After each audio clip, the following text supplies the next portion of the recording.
Hi there, Ezzy from Webex Events here. In this video, I'll go over the updates to the Webex Events platform from the November 30th, 2023 release. First, we'll review a fun new addition to Webex Events Production Studio.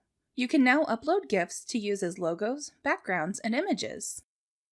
Next, we'll go over several enhancements to registration, including new payment options, updates to ticket visibility, the ability to delete tickets, and more. Within Webex Events Onsite, the Onsite app is occasionally unable to find a printer to connect to, even though the printer is connected to the same router as the check-in device.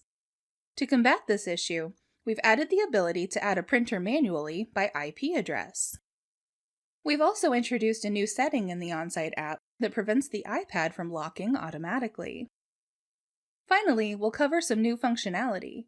Within sessions, speakers, sponsors, exhibitors, custom list, and single item features, you can now rearrange the external links and attachments. There's a lot to cover, so let's get started.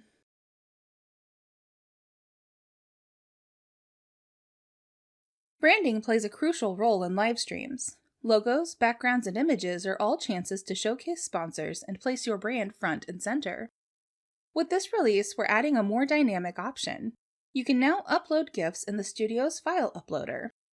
Draw attention to your logo with an animated GIF, actively showcase sponsors by adding a GIF to your backgrounds, and improve your stream's visual appeal by adding a GIF overlay. It's simple to upload a GIF to the studio. In the studio, under Media for images, or Brands for logos and backgrounds, click the Add button. Then click the Upload button. Select your GIF file up to 10 megabytes, then click the Upload button. Now your GIF is ready to add to the stream.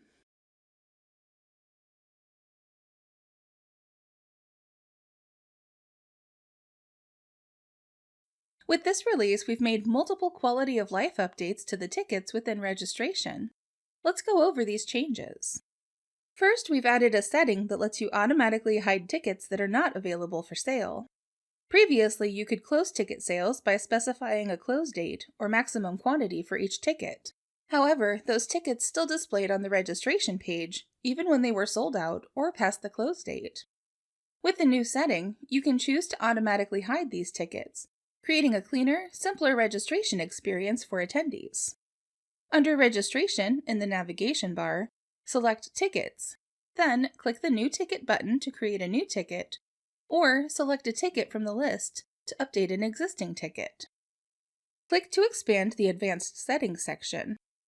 Click the Visibility drop-down and select Hide Ticket when unavailable. Then click the Save Changes button. If you have multiple ticket types, it can be hard to point registrants to the correct ticket, leading to attendees selecting the wrong ticket type and causing confusion and adding manual work. With this release, you'll now be able to copy a shareable link for each ticket type and share it directly with attendees. When a registrant clicks the link, they'll find only that ticket type in the registration page, regardless of the other ticket types available within your registration. On the Tickets page, simply click the Settings icon and select Share Link to copy the link to your clipboard. From there, share the link with attendees. Keep in mind, registration must be published before you can share a ticket. Before this release, the only way to delete unwanted tickets was to do so before publishing registration. This could lead to a lot of unwanted and unused tickets, so with this update, you'll now have the option to delete any unused tickets even after you've published registration. Next, with this release, you'll have more flexibility in registration payment options. Previously, if you offered paid tickets, you were required to connect a Stripe account before publishing your registration. Now, Stripe is optional. You can select one or more of the 3 payment options: Stripe, Invoice, or Check. Under Registration in the navigation bar, click Settings, then select Payments.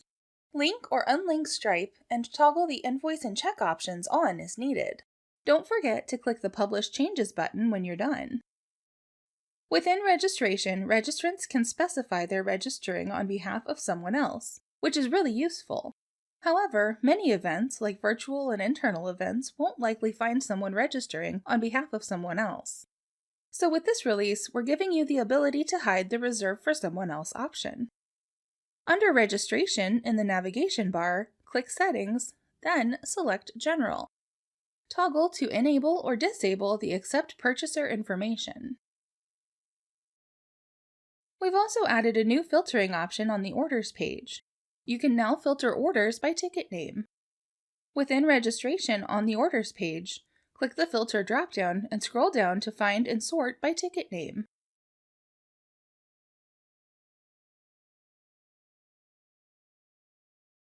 Establishing a connection with the Zebra printer is a critical step in setting up on-site check-in for your event, and any problems in the printer setup can have a significant impact, potentially causing disruptions for the entire event. To help facilitate printer connections, we've added the ability to add a printer by IP address. Let's go over this option. On the Available Printers page of the On-Site Check-In iPad, tap Add Printer by IP address. Enter the printer's IP address in the IP address field. If the IP port is something other than 9100, update the entry in the IP port field. Then tap Continue.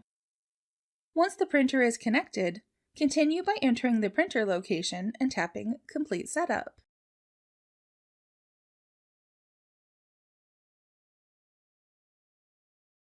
It may be necessary at your in-person event to leave on-site check-in unattended in kiosk mode, and sometimes, after longer periods of inactivity, the iPad may lock, causing issues connecting to printers and printing badges. With this release, we're introducing a Prevent Auto Lock setting to combat this issue. Let's go over where to find this setting. Under Settings within Onsite, tap Appearance and Display. Then tap Auto Lock. By default, this setting is enabled.